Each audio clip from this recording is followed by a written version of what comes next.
ಜಾಮೀನು ಸಿಕ್ಕ ಮೇಲೆ ಹೊರಗಡೆ ಸ್ವಚ್ಛಂದವಾಗಿ ಹಾರ್ತಾ ಇರೋ ರೇಣುಕಾಸ್ವಾಮಿ ಕೊಲೆ ಆರೋಪಿಯಾಗಿರೋ ನಟ ದರ್ಶನ್ಗೆ ಮತ್ತೊಂದು ಸಂಕಷ್ಟ ಎದುರಾಗಿದೆ. ಮೊನ್ನೆ ಬಲಗೈ ಬಂಟ ಪರಮಾಪ್ತ ಧನ್ವೀರ್ ನಟನೆಯ ವಾಮನ ಸಿನಿಮಾ ನೋಡೋದಕ್ಕೆ ಬಂದಿದ್ದೆ. ನಟ ದರ್ಶನ್ಗೆ ಕಂಟಕ ತರುವ ಎಲ್ಲಾ ಸಾಧ್ಯತೆ ಕಾಣ್ತಾ ಇದೆ.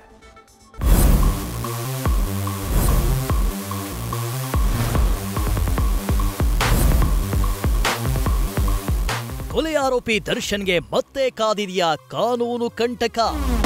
ರೂಲ್ಸ್ ಬ್ರೇಕ್, ಕೇಸ್ ಸಾಕ್ಷಿದಾರನ ಜೊತೆ ಸಿನಿಮಾ ವೀಕ್ಷಣೆ.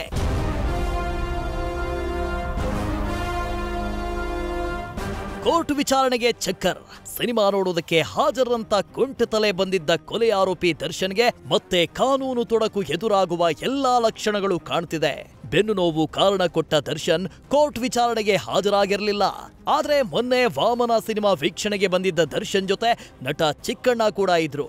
ಈಗ ಇದೇ ದರ್ಶನ್ಗೆ ಸಂಕಷ್ಟ ತಂದೊಡ್ಡಿದೆ. ರೇಣುಕಾಸ್ವಾಮಿ ಕೊಲೆ ಆರೋಪಿ ನಟ ದರ್ಶನ್ಗೆ ಕೋರ್ಟ್ ಷರತ್ತುಬದ್ಧ ಜಾಮೀನು ನೀಡಿತ್ತು. ಸಾಕ್ಷ್ಯನಾಶ ಹಾಗೂ ಸಾಕ್ಷಿಗಳ ಮೇಲೆ ಪ್ರಭಾವ ಬೀರಬಾರದು ಅಂತ ಷರತ್ತು ವಿಧಿಸಿತ್ತು.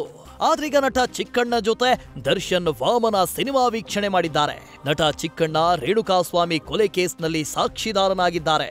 ಇದು ಷರತ್ತುಬದ್ಧ ಜಾಮೀನು ನಿಯಮ ಉಲ್ಲಂಘನೆ ಮಾಡಿದ ಹಾಗಾಗತ್ತೆ. ಹೀಗಾಗಿ ಚಿಕ್ಕಣ್ಣಗೆ ದರ್ಶನ್ ಮಿಡ್ ಓವರ್ ಮಾಡಿದಂತಾಗತ್ತೆ. ಮಿಡ್ ಓವರ್ ಅಂದ್ರೆ ತನ್ನ ವಿರುದ್ಧದ ಸಾಕ್ಷಿಯನ್ನ ಗೆದ್ದಂತಾಗತ್ತೆ. ಇದೆಲ್ಲವೂ ಸಹ ಇದೀಗ ಆರೋಪಿ ದರ್ಶನ್ಗೆ ಕೋರ್ಟ್ನಲ್ಲಿ ಹಿನ್ನಡೆಯಾಗುವ ಸಾಧ್ಯತೆ ಇದೆ. ಈಗಾಗಲೇ ಸುಪ್ರೀಂ ಕೋರ್ಟ್ನಲ್ಲಿ ದರ್ಶನ್ ಜಾಮೀನು ರದ್ದು ಕೋರಿರುವ ಅರ್ಜಿ ವಿಚಾರಣೆ ನಡೀತಾಲೇ ಇದೆ. ಇದರ ಬೆನ್ನಲ್ಲೇ ದರ್ಶನ್ ಷರತ್ತು ಉಲ್ಲಂಘನೆ ಮಾಡಿರುವುದಕ್ಕೆ ಸಾಕ್ಷಿ ಇರೋದ್ರಿಂದ ಪ್ರಬಲ ಸಾಕ್ಷಿ ಸಿಕ್ಕಂತಾಗತ್ತೆ. ಈ ಬಗ್ಗೆ ಎಸ್ವಿಪಿ ಸುಪ್ರೀಂ ಕೋರ್ಟ್ಗೆ ವಿಡಿಯೋ ಫುಟೇಜ್ ಸಮೇತ ಆರೋಪಿ ದರ್ಶನ್ ಷರತ್ತುಬದ್ಧ ಜಾಮೀನು ರದ್ದುಗೊಳಿಸುವುದಕ್ಕೆ ಮನವಿ ಮಾಡಿದ್ದಾರೆ ಎಂಬ ಮಾಹಿತಿ ಲಭ್ಯವಾಗಿದೆ. ಅಣ್ಣಮ್ಮಾದೇವಿ ಮೊರೆ ಹೋದ ನಟ ದರ್ಶನ್ ಪತ್ನಿ.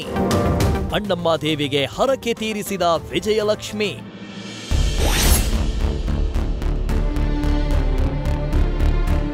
ಇತ್ತ ಗಂಡನಿಗೆ ಒಳ್ಳೆಯದಾಗ್ಲಿ ಅಂತ ಪತ್ನಿ ವಿಜಯಲಕ್ಷ್ಮಿ ಬೆಂಗಳೂರು ನಗರ ದೇವತೆ ಅಣ್ಣಮ್ಮಾದೇವಿ ಮೊರೆ ಹೋಗಿದ್ದಾರೆ. ದರ್ಶನ್ ಜೈಲಿನಲ್ಲಿದ್ದಾಗ ಸಹೋದರ ದಿನಕರ್ ಹರಕೆ ಕಟ್ಕೊಂಡಿದ್ರು.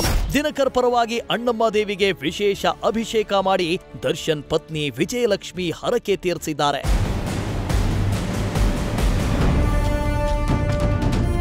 ದರ್ಶನ್ ಜಾಮೀನು ರದ್ದು ಅರ್ಜಿ ವಿಚಾರಣೆಯನ್ನ ಸುಪ್ರೀಂ ಕೋರ್ಟ್ ಇದೇ ತಿಂಗಳು 22ಕ್ಕೆ ಮುಂದೂಡಿದೆ.